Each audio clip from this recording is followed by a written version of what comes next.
Har jabhada dong taratgan dunyoda, humosi ham mag'rur uchar samoda. Betakrordir, benazirdir jamolda. Bu mening vatanim, O'zbekistonim. Osmonlardan yuksak erur kamoli. Ham boy, ham zo'r, yoqimlidir kalomi. Hilollardan go'zalroqdir ayoli. Bu mening vatanim, O'zbekistonim. Yangi O'zbekiston demokratik o'zgarishlar, keng imkoniyatlar va amaliy ishlar mamlakatiga aylanmoqda. Yangi O'zbekistonda erkin va farovon yashaylik. Darhaqiqat, bu go'zal shior hech kimni o'ziga jalb etmay qo'ymadi. 2021 yil uchun tanlangan Yangi O'zbekistonda erkin va farovon yashaylik degan ezgu shior barchamizning qalbimizni o'zgacha tuyg'ularga oshno etadi.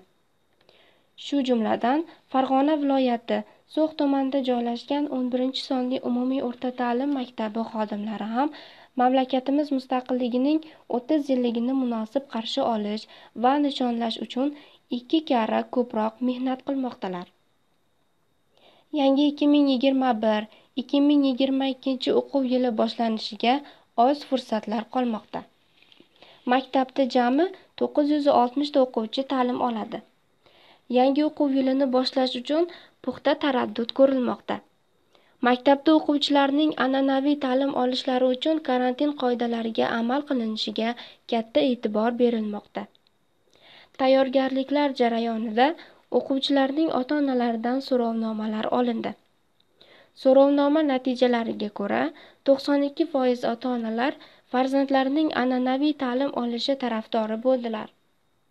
Shu bois o'quvchilarning binoga kirishi va chiqib ketishi belgilangan yo'nalishlar bo'yicha amalga oshirilishi uchun zarur ishlar olib borilmoqda. Ular o'rtasida masofani saqlash va to'planib qolmasligini ta'minlash uchun barcha sharoitlar yaratilgan. Maktabning sinfxonalari qayta ta'mirlandi va sinfxonalarga joylashtirilgan kuzatuv kameralari ko'zdan kechirildi. Maktab o'quvchilariga qulaylik yaratish maqsadida sinflarga barcha kerakli darsliklar olib kelib qo'yildi. Maktab hududida obodonchilik ishlari olib borildi. Bularning barchasi betakror yurtimizning 30 yilligini munosib qarshilash va yangi o'quv yilini a'lo kayfiyatlar bilan boshlash uchundir. Yuksaklarga parvoz qilsang qanotingmiz. Sinovlarda bardoshingmiz, sabringmiz. Biz buguning, kelajaging, hayotingmiz. Jannatning bir bo'laksan, O'zbekiston.